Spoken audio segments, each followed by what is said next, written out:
Hey everyone, I got an email a couple of weeks ago from an amazing lady, a longtime Canyon Ridger, part of our church named Carrie, and her story of inviting people to church at her house, spoiler alert, from the other side of the world, and just her desire to love her neighbor and do the next thing that Jesus was calling her to do, which is so encouraging. I couldn't help but share the story with you. So I Zoomed with her earlier today and captured a piece of her story and would love to share it with you. I hope it encourages you and challenges you and spurs you on toward love and good deeds. Check out this story.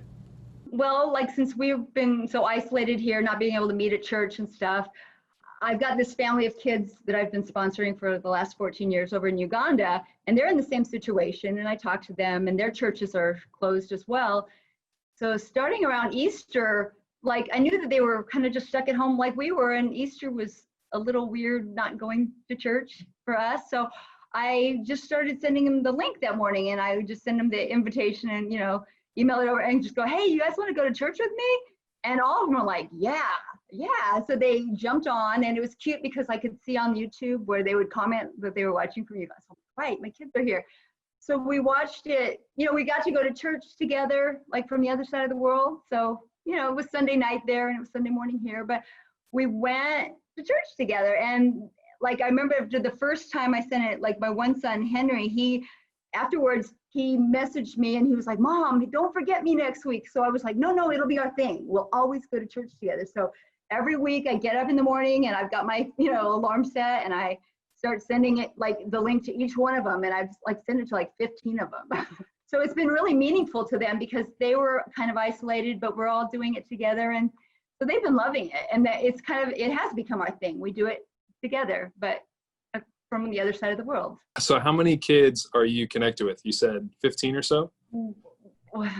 I was just talking to my oldest boy earlier, and we just decided we're a tribe. I don't have an exact number. There's at least 14 or 15 because I was trying to figure out how many I send it out to every Sunday. And then some of them, like one household has 9 of them in there, and they gather around their smartphone or their computer.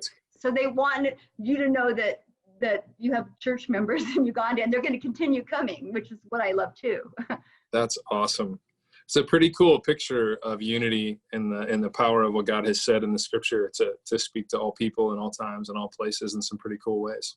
If you were to try to boil down what God's been teaching you through this whole thing, 14 years ago, you meet this family in Uganda, and then here you are today in just another season of fruitful relationship with them.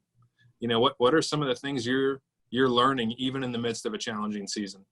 I feel like I wanted to be useful during the quarantine. And so I just started sewing masks, and, people would, give me some money for the masks. So I would donate it to help keep my kids over there fed, and like some of the people in that village, because food, was very scarce over there, and they're more likely to starve than actually get the virus. So I feel like it's been this really neat full circle thing where we've been, I've been able to do this and then share it with them, and they've been thriving, and then they're sharing it with everybody around them. And I don't know, it's been keeping us going for, how long has it's been going on? A while.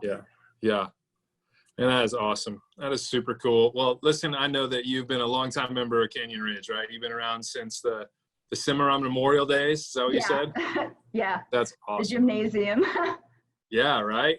And Yeah. so it's been a minute, and you've seen God do some things here, and God's always up to something, we say. And it's cool thinking back over all those years of faithful investment, which just thanks for being a part of Canyon Ridge for so many years. And then thanks for just doing today what God is saying today.